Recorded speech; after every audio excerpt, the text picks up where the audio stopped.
नमस्कार दोस्तों, स्वागत है आप सभी का आपके अपने चैनल पर। आज के इस ब्लॉग में मैं आप सबको सोनप्रयाग से गौरीकुंड तथा गौरीकुंड से श्री केदारनाथ धाम तक के पैदल यात्रा, जो कि लगभग 21 किलोमीटर का पैदल मार्ग है, इस वीडियो में आपको उसकी झलक देखने को मिलेगी।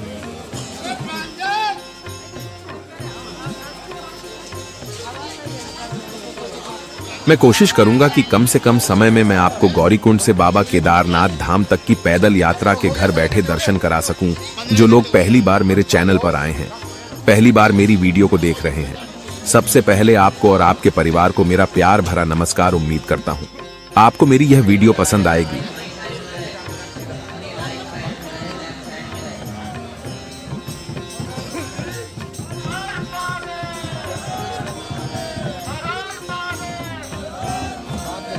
श्री बाबा केदारनाथ, जो कि देवभूमि उत्तराखंड में स्थित भगवान शिव का प्राचीन मंदिर है।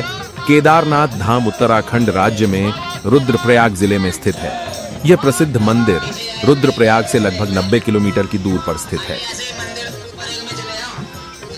यात्रा के दौरान हमें भगवान श्री कछड़ू देवता के दर्शन भी हो गए। तो दोस्तों, इस यात्रा की शुरुआत करते हैं सोनप्रयाग से। सोनप्रयाग, जो कि इस यात्रा का हमारा पहला पड़ाव है। ऋषिकेश या अन्यत्र जगह से हमें सर्वप्रथम सोनप्रयाग तक टैक्सी या अन्यत्र माध्यम से पहुंचना होता है।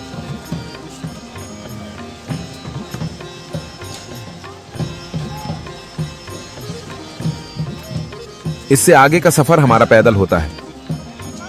सोनप्रयाग से कुछ दूरी आगे चलते ही सभी श्रद्धालुओं को अपना रजिस्ट्रेशन करवाना अनिवार्य होता है और कुछ दूरी पर चलने के बाद यहां हमें लोकल टैक्सियां देखने को मिलती है, जो कि हमें गौरीकुंड तक 5 किलोमीटर का सफर करवाती है। यहां से आगे का सफर अब हमको पैदल ही तय करना होता है।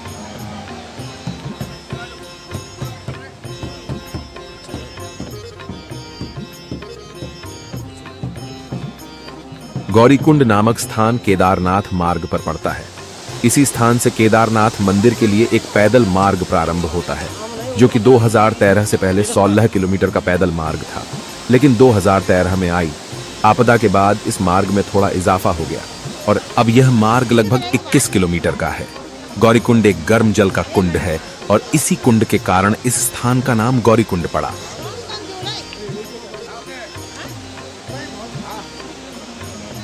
गौरीकुंड में हमें पार्वती मैया गोरा देवी का मंदिर देखने को मिलता है। इसी स्थान पर माता पार्वती ने तपस्या की थी।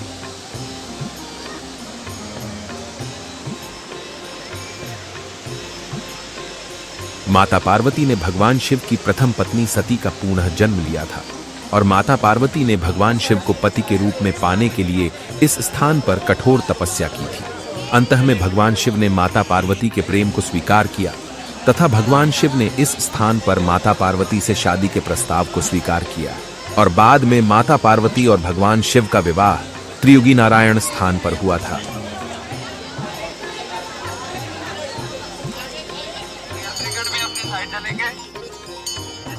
ये सामने जो भगवान की डोली आपको दिखाई दे रही है, ये हमारे भगवान श्री कछड़ू देवता की डोली है, जो कि उत्तरकाशी के डुंडा गांव से केदारनाथ धाम की यात्रा पर आई है।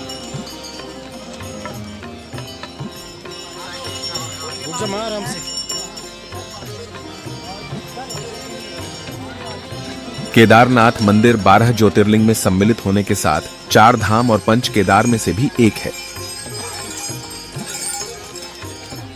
इस पैदल मार्ग पर आपको घोड़े, खच्चर तथा पालकी देखने को मिलेंगी। जो श्रद्धालु पैदल चलने में असमर्थ होते हैं, वह पालकी या घोड़ों के माध्यम से इस यात्रा को पूर्ण कर सकते हैं।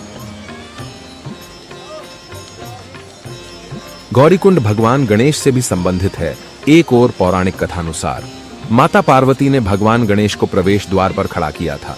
जब भगवान शिव इस स्थान पर पहुंचे तो गणेश ने उन्हें रोक दिया, जिस कारण भगवान शिव क्रोधित हो गए और गणेश का सिर काट दिया। माता पार्वती को जब ये बात पता चली तो वहां बहुत दुखी और क्रोधित हो गई। माता पार्वती ने भगवान शिव को अपने बेटे गणेश को जीवित करने को कहा। भगवान शिव ने हाथी का सिर गणेश के शरीर पर लगा दिया था। इस प्रकार भगवान गणेश के जन्म और हाथी के सिर की कथा भी गौरीकुंड से जुड़ी हुई।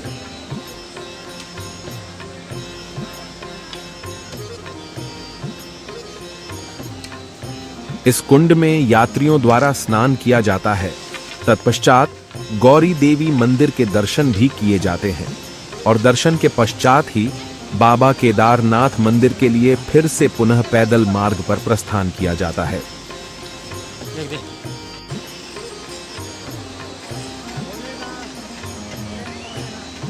केदारनाथ उत्तराखंड के सबसे विशाल शिव मंदिरों में से है। यह मंदिर चारों तरफ से बड़ी बड़ी पहाड़ियों से घिरा हुआ है।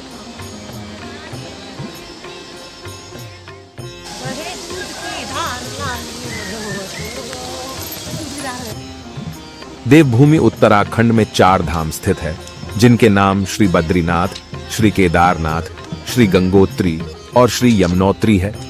और इन्हें चारों धामों में से एक धाम बाबा केदारनाथ का भी है।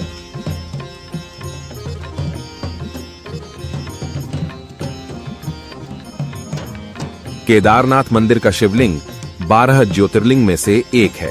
यहाँ पर हर साल लाखों की संख्या में श्रद्धालु भगवान शिव के दर्शन करने आते हैं। केदारनाथ धाम मंदाकिनी नदी के तट पर बसा हुआ है। इस मंदिर की समुद्र तल से ऊंचाई 3553 मीटर की है।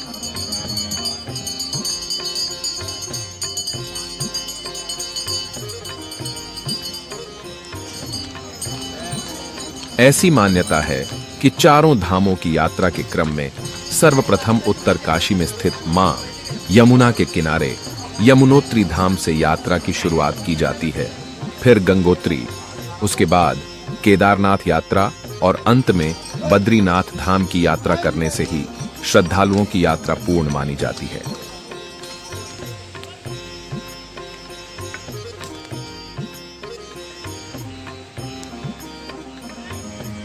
इसके अलावा आपको भैरवनाथ मंदिर, गौरीकुंड, चोराबारी ताल, वासुकी ताल, ऊखी मठ, गुप्तकाशी और देवरिया ताल आदि धार्मिक स्थान भी देखने को मिलेंगे।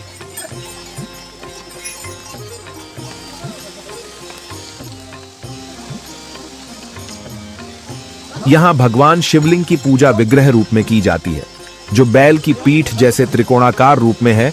शिवलिंग का यह रहस्य पांडवों से जुड़ा हुआ है।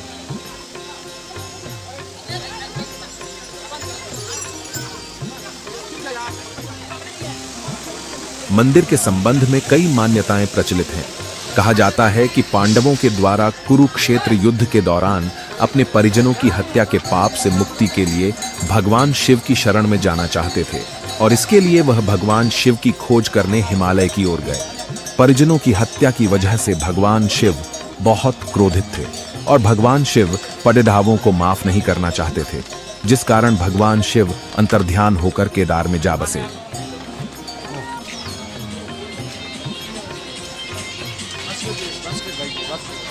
पांडव भी उनका पीछा करते करते केदार आ पहुंचे। भगवान शिव ने पांडवों को आता देख बैल का रूप धारण कर लिया और पशुओं के बीच में चले गए।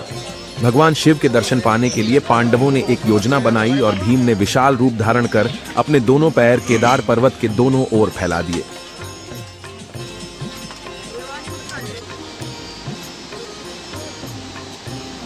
सभी पशु भीम के पैरों के बीच से गुजर गए, लेकिन बैल रूप में भगवान शिव भीम के पैर के नीचे से नहीं निकले। तभी भगवान शिव को पहचान कर भीम ने बैल को पकड़ना चाहा तो वह धरती में समाने लगे। तब भीम ने बैल के पिछले भाग को कसकर पकड़ लिया। भगवान शिव पांडवों की भक्ति से प्रसन्न हुए और उन्हें दर्शन देकर पाप से मुक्त कर दिया। कहा जाता है उसी समय से यहाँ शिवलिंग बैल की पीठ की आकृति के रूप में पूजा जाता है। मान्यता है कि इस बैल का मुख नेपाल में निकला, जहां भगवान शिव की पूजा पशुपतिनाथ के रूप में की जाती है।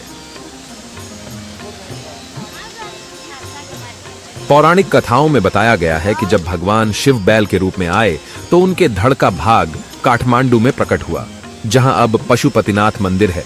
शिवजी की भुजाएं तुंगनाथ में, मुख रुद्रनाथ में, नाभि मदमहेश्वर में और जटा कल्पेश्वर में प्रकट हुई।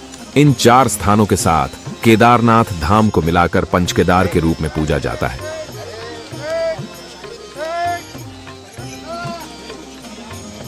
यात्रा के बीच बीच में आपको कई सारे मनमोहक सुंदर झरने भी देखने को मिलेंगे, जो इस यात्रा को और भी सुंदर और यादगार बना देते हैं। केदारनाथ मंदिर 12 ज्योतिर्लिंग में सम्मिलित होने के साथ 4 धाम और 5 केदार में से भी एक है।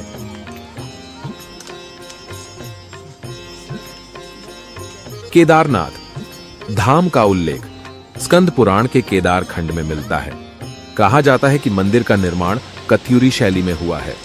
पांडवों के वंशज जन्मेजय ने यहां इस मंदिर की स्थापना की थी। बाद में आदि शंकराचार्य द्वारा इसका जीर्णोद्धार कराया गया था।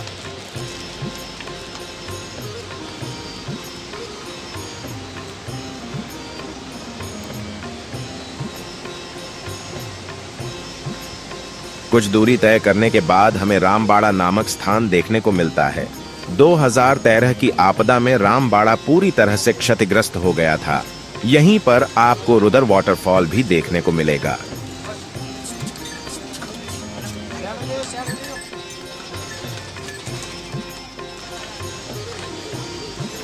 रामबाड़ा से आगे कुछ किलोमीटर चलने के बाद छोट लिंचोली तथा बड़ी लिंचोली नामक स्थान देखने को मिलेंगे। यहाँ पर आपको छोटे छोटे कैंप तथा कुछ दुकानें भी देखने को मिलेगी। वैसे तो इस पूरे मार्ग के किनारों पर आपको दुकानें देखने को मिलेंगे।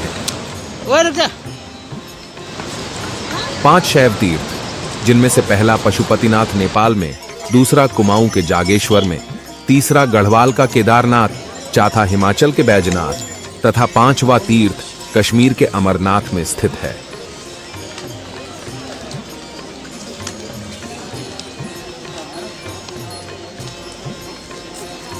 महाभारत के वन पर्व में केदारनाथ को भृगतुंग कहा गया है। श्री केदारनाथ मंदिर खर्चाखिंड, भरतखंड एवं केदारनाथ शिखरों के मध्य समुद्र तल से 3584 मीटर की ऊंचाई पर स्थित है। अधिक ऊंचाई होने के कारण यहां अधिकांशतः बर्फ से ढका होता है। केदारनाथ धाम में शीतकाल के समय अधिक बर्फ से ढक जाता है, जिस कारण भगवान केदार की शीतकालीन पूजा ऊखीमठ में स्थित ओंकारेश्वर महादेव मंदिर में की जाती है।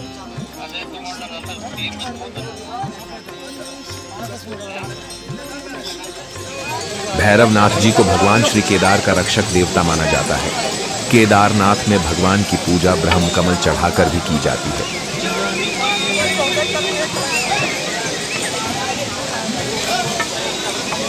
18वीं शताब्दी में रानी अहिल्याबाई होलकर ने केदारनाथ मंदिर का पुनर्निर्माण कराया था।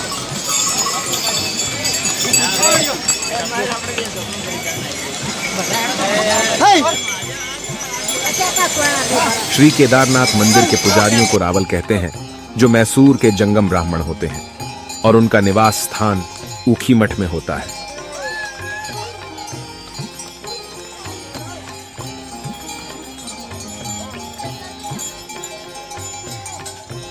केदारनाथ धाम का प्रमुख कुंड शिव कुंड है, जहां का पानी लाल रंग का है, जिस कारण इसको उधर कुंड नाम से भी जाना जाता है।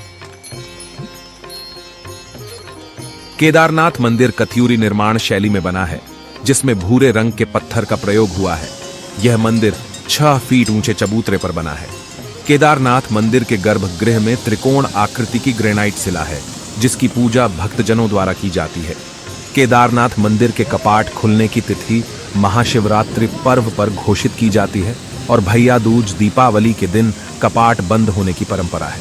केदारनाथ मंदिर में अन्नकूट उत्सव और भतूज उत्सव को बड़े धूमधाम से मनाया जाता है।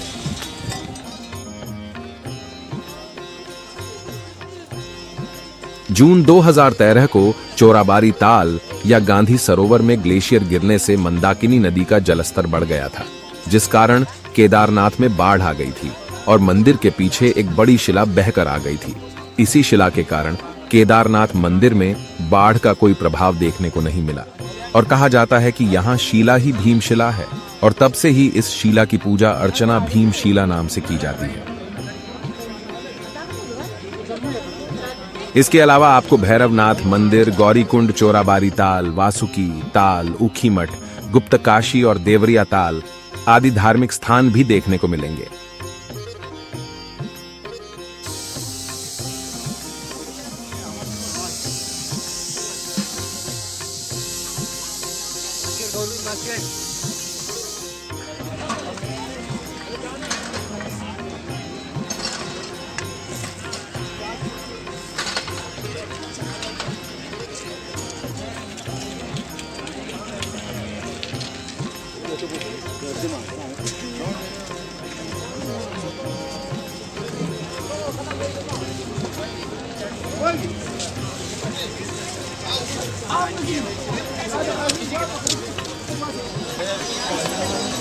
फाइनली दोस्तों, अब हम आपको बाबा केदारनाथ मंदिर के दर्शन कराते हैं। सामने आपको बाबा केदारनाथ का मंदिर दिखाई दे रहा होगा।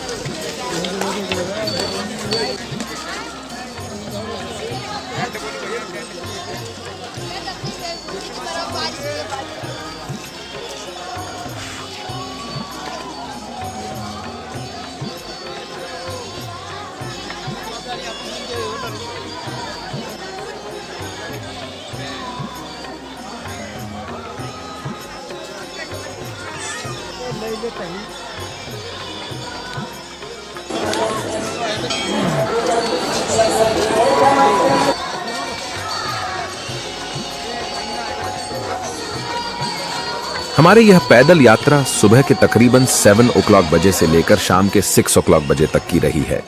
और अभी जब हम मंदिर पर पहुंचे हैं तो मंदिर में आरती का समय हो चुका है। दोस्तों, मैं पूरी कोशिश करूंगा आपको श्री बाबा केदारनाथ के आरती के दर्शन कराने की।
तो दोस्तों, हम सुबह चिड़ियों की चहचहाहट के साथ उठते ही बाबा केदार के दर्शन के लिए फिर से निकल पड़े और सुबह का नजारा कुछ इस प्रकार से देखने को मिला।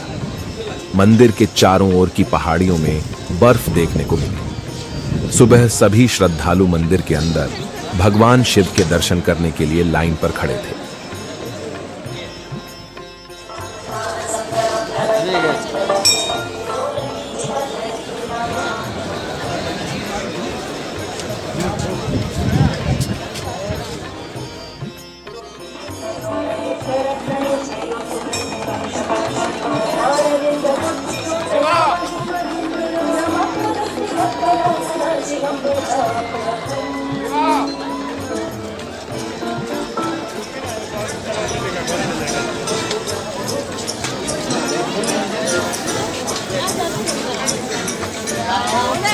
पीछे वो है, सुनो।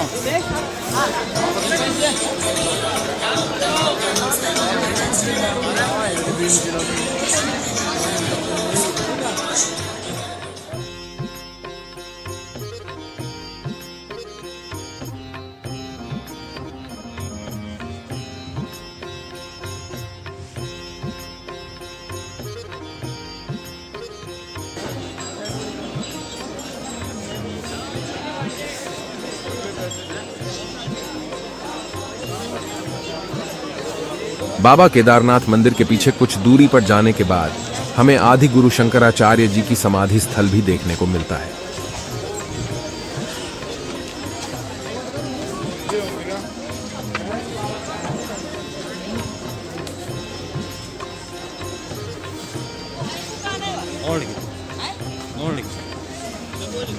इस समाधि स्थल की ओर जाने पर हमें दीवारों पर कई श्लोक लिखे हुए देखने को मिलते हैं।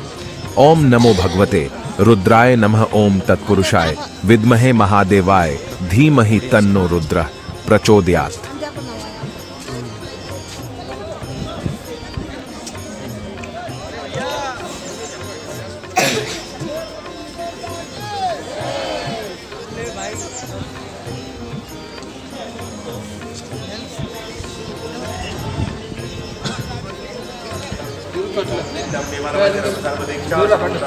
आवातीतं त्रिगुणरहितं सद्गुरुं तं नमामि।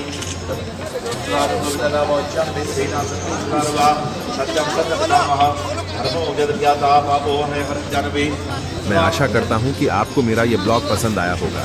अगर आप चैनल पर नए हों तो चैनल को लाइक करें, शेयर करें और सब्सक्राइब करें। मिलते हैं आपको एक नए रोचक तथ्य और नए ब्लॉग के साथ। तब तक अपना ख्याल रखें। धन्यवाद।